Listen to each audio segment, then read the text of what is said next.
The death of George Floyd and the protests that followed have stirred both Democrats and Republicans in the U.S. Congress to consider action on police brutality.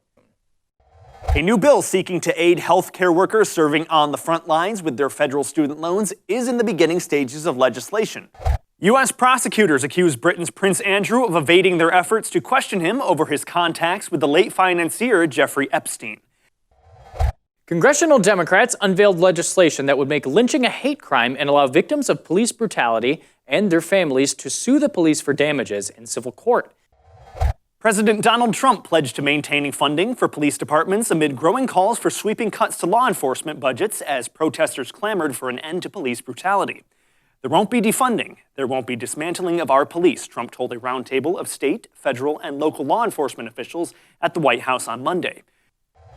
Treasury Secretary Steve Mnuchin said on Wednesday that the U.S. economy has already begun to rebound from the coronavirus pandemic and would improve dramatically in the third and fourth quarters.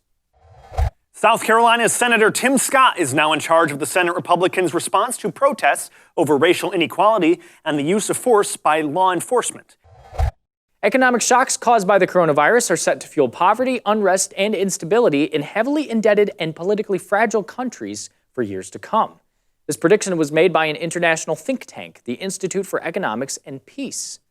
U.S. property and casualty insurers have cast the coronavirus pandemic as an unprecedented event whose massive cost to small businesses they are neither able nor required to cover.